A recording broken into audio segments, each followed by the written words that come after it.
अगर अगर किसान देखोगे ना, हल चलाता है ना किसान, अगर देखते हैं उसमें किसी पक्षी का अंडा भी है ना तो उसको बचा देता है, वो उसको भी नुकसान पहुंचाना चाहता। किसान की इस तरह का भावुकता है। अगर आपने मेरा फोन चुरा लिया और आप कहीं भाई मैं नहीं अपनी जेब चेक इन नहीं करा रहा, मैं जेब नहीं दिखाऊंगा, तो मेरे मन में क्या आएगा, भाई जेब तूने ले रखा मेरा फोन, तूने मेरा फोन चोरी किया है। अगर सरकार पुलवामा हमले की जांच नहीं करा रही है, 2 वर्ष हो चुके हैं सर, उसका कुछ भी अभी तक स्पष्टीकरण नहीं आया। सरकार ये नहीं बता पाई हमला हुआ क्यों, कौन लोग शामिल थे, कौन कौन इसमें लिप्त थे और किस सरकार की मंशा पे कहीं ना कहीं सवाल खड़ा होता है। बस अगर ये आतंकवादी थे तो 11 बार की वार्ता क्यों करी किसानों के साथ, बताएं नरेंद्र तोमर, प्रधानमंत्री मोदी, अमित शाह बताएं किसानों के। अमित शाह ने भी बात करी है ना, अमित शाह बताएं। पहले हमारे दिमाग में मुसलमानों को लेकर नफरत भरी गई। आप जी न्यूज, आर भारत, जो टेढ़ी नाक का है, क्या नाम है उसका, इंडिया न्यूज।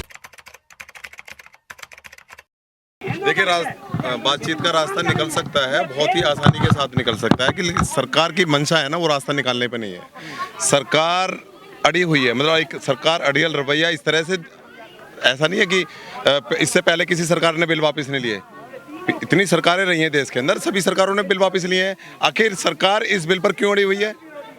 ये बिल इस पर इसलिए अड़ी हुई है क्योंकि पूंजीपतियों के और सरकार के बीच, दोनों के बीच में इतनी ज़्यादा कमिटमेंट हो चुकी है चीज़ों को लेकर, तो सरकार को कहीं ना कहीं अब एक नाक का सवाल बना लिया इसने पूरे बिल को। सरकार तो कह रही है कि फायदे का कानून है। देखो सरकार तो हर बिल को फायदा का बताती है। जितने भी कानून लेकर आई है, 2014 से लेकर 2020 का कार्यकाल हो गया सरकार का, हर सरकार में जितने भी बिल लेकर आई है मोदी सरकार, सबको तो फायदे का सौदा बताती है। लेकिन आप बताइए किसी कानून में किसी को फायदा हुआ? जब ये जीएसटी लेकर आए, जीएसटी से पूरा उद्योग चौपट हो गया, पूरा बर्बाद हो गया पूरा देश। नोटबंदी लेकर आए ये लोग, पूरे नोटबंदी से पूरा उद्योग चौपट हो गया, कितनी बेरोजगारी देश के अंदर फैल गई, और ये बताते क्यों नहीं उसके अंदर फायदा हुआ, नुकसान हुआ? नोटबंदी का तो फायदा बताते हैं ना। क्या बताते हैं बताइए आप? काला धन वापस आ गया। कौन सा काला धन? 1 रुपया किसी की जेब में आया हो तो बताइए आप। 1 रुपया किसी की जेब में काला धन के रूप में आया हो तो बता दीजिए आप। और प्रधानमंत्री तो खुद इस बात पर मानने के लिए तैयार नहीं है। और क्यों सदन में बयान नहीं देते काले धन को लेकर? बयान दीजिए ना। आप तो 100 दिन में काला धन वापस लाने की बात कर रहे थे ना मोदी जी। प्रदर्शन चलते हुए तकरीबन 80 दिन हो गए। यहाँ जो लोकल लोग हैं वो भी परेशान है, वो भी धरना दे रहे हैं। देखिए सर, देखिए किसान तो अपनी मांगों को लेकर रामलीला मैदान जाने वाला था। बॉर्डर पे किसने रोका? सरकार ने रोका ना। ये जानबूझ के थोड़ी रखे हुए हैं। इनको तो कह रहे भाई हमारा जो है आंदोलन करने का अधिकार है, अपनी मांगे रखने का अधिकार है, विरोध करने का अधिकार है, लोकतांत्रिक अधिकार है। आप जगह दो, देते क्यों नहीं? और बॉर्डर पे किसने रोका भाई? दिल्ली पुलिस ने रोका, इधर उत्तर प्रदेश पुलिस ने रोक रखा। जितने भी बॉर्डर्स हैं, चाहे सीधू बॉर्डर हो, टिकरी बॉर्डर हो, गाजीपुर बॉर्डर हो, किसने रोका हुआ है? सुप्रीम कोर्ट भी तो कह रही है कि आंदोलन करें, लेकिन आप लोग जो सार्वजनिक रास्ते हैं उसको ना घेरे। तो सुप्रीम कोर्ट को तो ये भी संज्ञान में है ना, सुप्रीम कोर्ट के, कि सरकार को, किसानों को रोका किसने है? ये तो नहीं चाह रहे किसी को परेशानी हो। किसान तो बिल्कुल नहीं चाहता। किसान तो एक ऐसा व्यक्तित्व है किसान का कि वो किसी को दुख ही नहीं दे सकता। अगर किसान देखोगे ना, हल चलाता है ना किसान, अगर देखते हैं उसमें किसी पक्षी का अंडा भी है ना तो उसको बचा देता है, वो उसको भी नुकसान पहुंचाना चाहता। किसान की इस तरह का भावुकता है। हमारी पूरी देश के अंदर 2 चीज़ों को हम लोग नमन की तरह से, भावुकता की तरह से देखते हैं। एक जवान है, किसान। दोनों को बर्बाद करके रख दिया सरकार ने। ना जवान खुश है, ना ही किसान खुश है। 2020 में 207 किसानों की अब तक शहीद हो चुके हैं। सरकार के कानों पर जू तक नहीं रेंग रही। प्रधानमंत्री ने एक शब्द तक नहीं बोला किसानों की। आपको क्या लगता है सरकार की साजिश थी क्या इसमें? देखिए सर, सरकार की साजिश है, सच तो सामने आना चाहिए ना। पुलवामा हमला, अभी चैट अर्नब गोस्वामी जो आर भारत का मुखिया है, चैनल चलाता है, उसको सारी बात की पता है। कहाँ हमला होना, कहाँ हमला नहीं हो रहा। क्या ये मामला बहुत सेंसिटिव मामला है, कोई छोटा मोटा मामला नहीं है। प्रधानमंत्री करीबी है ना। जब पुलवामा हमला हुआ तो उसका चैनल सबसे पहले वहां पर जाकर लाइव कर रहा था। इसका मतलब कुछ ना कुछ तो दाल में काला है। देखिए, जब देश में कोई भी आतंकवादी हमला होता है, उस हमले की जो जांच है ना, इन्वेस्टिगेशन, वो एनआईए करती है। पुलवामा हमला हुआ है ना, एनआईए क्यों जांच नहीं कर रही इस हमले की? इसके नीचे कोई ना कोई मामला है ना, तो कोई ना शक पैदा करता है ना। अगर आपने मेरा फोन चुरा लिया और आप कहीं भाई मैं नहीं अपनी जेब चेक इन नहीं करा रहा, मैं जेब नहीं दिखाऊंगा, तो मेरे मन में क्या आएगा, भाई जेब तूने ले रखा मेरा फोन, तूने मेरा फोन चोरी किया है। अगर सरकार पुलवामा हमले की जांच नहीं करा रही है, 2 वर्ष हो चुके हैं सर, उसका कुछ भी अभी तक स्पष्टीकरण नहीं आया। सरकार ये नहीं बता पाई हमला हुआ क्यों, कौन लोग शामिल थे, कौन कौन इसमें लिप्त थे, और किस सरकार की मंशा पे कहीं ना कहीं सवाल खड़ा होता है बस। और सच आज नहीं कल सामने आएगा, ऐसी बात नहीं है। हम भी अभी थोड़ी मर रहे हैं, सच तो हमारे सामने आएगा। हम ऐसा तो नहीं है कल मर जाएंगे हम लोग। आज नहीं कल पुलवामा का सच पूरे देश नहीं, पूरी दुनिया के सामने आएगा। जैसे हरियाणा के कृषि मंत्री हैं, उन्होंने बयान दिया है कि किसान तो मरते रहते हैं। हरियाणा के कृषि मंत्री ने कल एक बयान दिया है, बहुत ही दुर्भाग्यपूर्ण बयान दिया है, जिसमें उन्होंने कहा है कि किसान यहाँ नहीं मरते, अपने घर मर जाता। भाई उसे मरना था, ऐसे बोल लेकर रहेंगे क्या? कृषि मंत्री को ये शब्द बोलने चाहिए क्या? ये इसलिए बोले गए क्योंकि जितने भी भाजपा के लोग हैं, भाजपा के मंत्री हों, भाजपा के वोटर हों, भाजपा को सपोर्ट करने वाले हों, उनकी अंतरात्मा मर चुकी है सर। जब अंतरात्मा मर जाती है ना, तब इस तरह की बातें निकलती हैं। और इससे बड़ा तुच्छ, इससे बड़ी नीचता नहीं हो सकती जो किसानों के लिए इस तरह की अभद्रता करी है उन्होंने कल। राहुल गांधी ने भी तो यहाँ संसद में अवमानना की है, संसद का जो अपमान किया है, बिना स्पीकर से पूछे वो किसानों के लिए मौन रखते, श्रद्धांजलि दे रहे थे। अगर उन्होंने गलत किया, उन पर कार्रवाई करो। हम किसी के पक्षधर थोड़ी हैं, कांग्रेस के, बीजेपी के या किसी आम आदमी पार्टी के किसी के पक्षधर हैं क्या? जो भी किसानों के लिए गलत चलेगा, किसानों के लिए हक की आवाज नहीं उठाएगा, वो हमारा है ही नहीं। भाजपा तो कह रही है आप लोग कांग्रेसी है ना। भाजपा, देखिए भाजपा या तो आप कांग्रेस ही कहने लगी, नहीं तो वो तो आतंकवादी कहती है। आप विरोध में बात कीजिए, उनसे सवाल कीजिए प्रधानमंत्री से कि भैया 2 करोड़ रोजगार युवाओं को क्यों नहीं दिए? तो आप तो नक्सली हैं, आप तो आतंकवादी हैं, आपको तो पाकिस्तान से फंडिंग होती है, आप तो नक्सली हैं, अर्बन नक्सल, टुकड़े टुकड़े गैंग। इस तरह के बातों से कोई भी हो, जो भी चैनल्स मीडिया से सवाल करेगा उसे देशद्रोही बोला जाएगा। और जो चैनल मीडिया के सरकार के पक्ष में बात करेगा तो वो मीडिया हमारे मोदी जी की दाढ़ी से भी पाकिस्तान डरता है, इस तरह की बातें करते हैं। तो बिल्कुल इस तरह का समर्पित मीडिया है हमारे देश। वही मीडिया कर रही है कि आप लोग खालिस्तान निर्माण करना चाह रहे हैं। देखिए, अगर हम खालिस्तान निर्माण कर रहे हैं तो हमें जेल में डालो, गोली मार करो, शूट करो हमें। आतंकवादी क्यों अभी तक खुले घूम रहे हैं? देखिए, ऐसे नहीं चलेगा। आप पीठ पीछे कुछ बोलते हैं, सामने आके फिर अगर ये आतंकवादी दे दो, फिर 11 वार की वार्ता क्यों करी किसानों के साथ? बताएं नरेंद्र तोमर, प्रधानमंत्री मोदी, अमित शाह बताएं किसानों के। अमित शाह ने भी बात करी है ना, अमित शाह बताए। किसी देश को, किसी पूरी दुनिया में, ऐसा नहीं है हमारे देश में लोग आंदोलन होते हैं, पूरी दुनिया में आंदोलन होते हैं। कोई सरकार इस तरह की क्रूरता करती है जिस तरह की क्रूरता इन्होंने कर रखी है आंदोलन के साथ।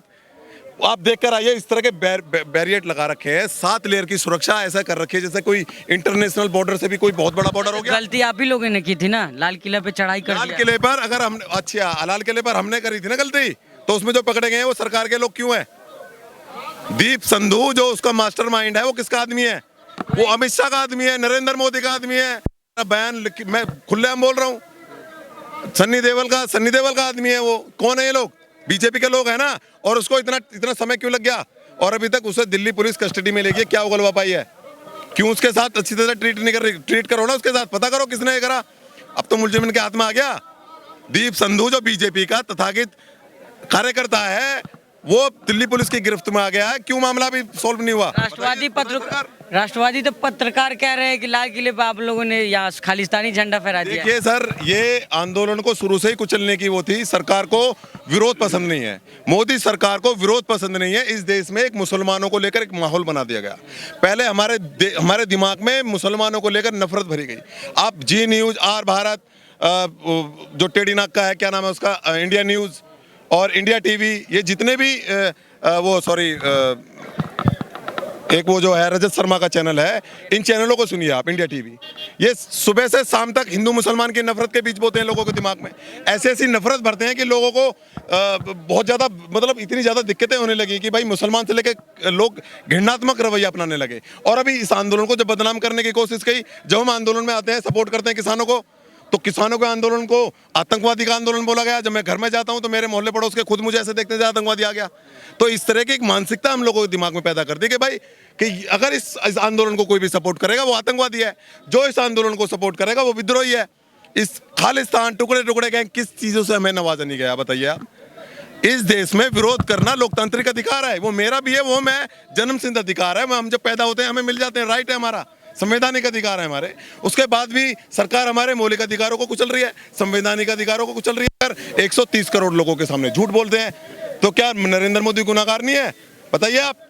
नरेंद्र मोदी से झूठा प्रधानमंत्री पूरी दुनिया में नहीं है। ट्रंप पहले नंबर पे था, दूसरे नंबर पे मोदी था, ट्रंप चला गया, पहले नंबर पे मोदी आ गया। रजत शर्मा कह रहे हैं कि 1 साल सरकार पे विश्वास करे, कानून को लागू होने दे। देखिए रजत शर्मा प्रधानमंत्री है क्या? रजत शर्मा लेकर आया क्या बिल? बिल कौन लेकर आया? बिल लेकर आया सरकार, और वापस भी सरकार को लेने पड़ेंगे। और ये जो किसान अपने अधिकारों की लड़ाई नहीं लड़ रहा, ये पूरे देश के अधिकारों की लड़ाई लड़ रहा है, 130 करोड़ लोगों के अधिकारों की लड़ाई लड़ रहा है। अगर देखिए आज पेट्रोल डीजल पे सरकार हाथ खड़े कर देती है, बोल देती है हमारे कंट्रोल में है ही नहीं, तो आने वाले समय में आटे को लेकर भी यही होगा, दाल को लेकर भी यही होगा, सब्जियों को लेकर भी यही होगा, फ्रूट को लेकर भी यही होगा, दूध को लेकर भी होगा, बच्चों को दूध तक नहीं मिलेगा, इतनी सिचुएशन खराब हो जाएगी। जो रेट तय करेंगे पूंजीपति वही रेट आपको लेना पड़ेगा, और नहीं लोगे तो मरोगे। आप बिना पेट्रोल के रह सकते हैं, बिना बिजली के रह सकते हैं, बिना खदान के रह सकता है कोई? बिना अन्न के कोई रह सकता है क्या? बिना अन्न के कोई नहीं रह सकता, एक व्यक्ति बिना अन्न के नहीं रह सकता। अब इनके दिमाग में यह है देश को गुलाम बनाना है, पूंजीपतियों के हाथ में कंट्रोल करना है, तो सीधा सीधा कृषि को, एग्रीकल्चर को, इस पूरी अर्थव्यवस्था को, जो सबसे बड़ी इकोनॉमी है हमारे देश की, इस पर कब्जा कर लो। देश गुलाम हो जाएगा। देश को गुलाम करने की पूरी साजिश है नरेंद्र मोदी की। सरकार तो सर साफ कर चुकी है, कानून वापस नहीं होगा। देखो सरकार क्यों कह रही है, सरकार के अंदर एक बहुत बड़ा अड़ियल रवैया है। ये सरकार अब से नहीं है, ये जब सरकार आई थी ना, जब से इस सरकार के अंदर तानाशाही रवैया है। और देखे सर, बिल्कुल सरकार को आज नहीं दिख रहा ना, आज नहीं दिखेगा, कल दिखेगा, जरूर दिखेगा। सत्ता जब जाती है ना, तो अच्छी सरकारों को पता लग जाता है जब ये सत्ता गई नहीं है। अगर बिहार के इलेक्शन इन्होंने जानबूझ के जीत लिया, उसको बेईमानी से इन्होंने जीत लिया, जिस राज्य में अब हारेंगे ना, तो इनके कान खड़े हो जाएंगे। कुछ सत्ता नेताओं के लिए, सियासत के लिए सबसे बड़ी सत्ता है। अगर ये सत्ता जिस दिन जाती हुई दिखेगी, इनके कान उस दिन नरेंद्र मोदी को सारे चांद तारे नजर आ जाएंगे।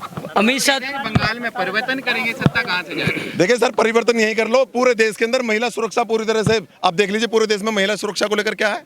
क्या महिलाएं सुरक्षित हैं इस देश के अंदर? क्या रोजगार मिला इस देश के अंदर? कितने रोजगार मिले? बताइए, क्या 15 लाख लोगों के खाते में आए? क्या लोगों की आमदनी दुगनी हुई? तो कैसे वहाँ पे कह रहे हैं कि 200 पार आएगा? बना भारत, विश्वगुरु बनाने की बात कर रहे थे कि विश्वगुरु बना भारत। पूरे देश में हमारे देश की थू-थू हो रही है। पूरे देश में आए दिन इस तरह की घटनाएं हो रही हैं, किसानों पर गोलियां चल रही हैं, डंडे चल रहे हैं, किसानों को खुले में मरने के लिए छोड़ दिया। क्या ये बेशर्मी वाला काम नहीं है? क्या कोई सरकारें लोकतांत्रिक तरीकों से चुनी हुई सरकारें क्या इस तरह का काम करती हैं? लोकतंत्र में बहुत सारी सरकारें हैं, पूरी दुनिया में सरकारें हैं। क्या इस तरह की क्रूरता और इस तरह का जघन्य अपराध किसी सरकार ने किया किसी किसानों के साथ? बताइए आप, किया है आज तक? और आज सबसे बड़ी बात है कि हमारा जो मीडिया है, इस देश का जो स्तंभ, जो हमारा चौथा पिलर है हमारा, वो पूरी तरह से बेच लिया गया। सुप्रीम कोर्ट तो कोई इन्होंने नहीं छोड़ा। अब सारे इन्वेस्टिगेशन एजेंसियां, चाहे वो सीबीआई हो, चाहे एनआईए हो, या जितनी भी हमारी ईडी हो, सारी एजेंसियां सरकार के इशारों पे काम कर रही हैं। ये आज तक कभी नहीं हुआ इस देश के अंदर, जो अब हमें देखने को मिल रहा है। अगर लोगों की आंखें अब नहीं खुली, आने वाले 10 दिन में खुल जाएंगी, 4 महीने में खुलेंगी, 1 साल में खुलेंगी, 2 साल में खुलेंगी। मुझे विश्वास है उन लोगों की अंधी पट्टी जो बंधी हुई है ना मोदी सरकार की, मोदी बहुत बढ़िया। अपने आप से पूछना, मैं उन लोगों से एक सवाल करता हूं, संदेश देना चाहता हूं, अपने आप से पूछना, क्या मोदी सरकार 2014 से 2020 के बाद में किसी मोदी सरकार ने जो कहा वो किया? क्या वो इम्प्लीमेंट हुआ? क्या जमीन पर वो चीजें आई? अपने आप से सवाल करना। जब अपने आप को लगे कि हाँ मोदी सरकार वास्तव में काम कर रही है, तो आप मोदी सरकार को फिर जिता देना। अगर आपको लग रहा है कि मोदी सरकार ने देश को बर्बाद कर दिया है, तो दोस्तों इस मोदी सरकार को जवाब देने का वक्त आ गया है, क्योंकि इस देश को पूरी तरह से पूंजीपतियों के हाथों बेच दिया गया है। इस देश के अंदर एक भी संस्थान ऐसा नहीं बचा जिस पर हमारा अधिकार हो, इस देश के लोगों का अधिकार हो। सारा अधिकार चंद पूंजीपतियों के लोगों का अधिकार हो गया इस देश के अंदर। छोटी से छोटी और बड़ी से बड़ी से चीजें आज पूंजीपतियों को बेच दी गई हैं। ये बड़ी शर्मसार करने वाली, बहुत शर्मसार घटने वाली बात है। आज नहीं तो कल हम लोगों को इस चीज़ का एहसास होगा। जब आप रेलवे के अंदर जाओगे, रेलवे के अंदर जब आपको जो 100 रुपये का जो टिकट था, जो वो आपको 1000 रुपये देने पड़ेंगे।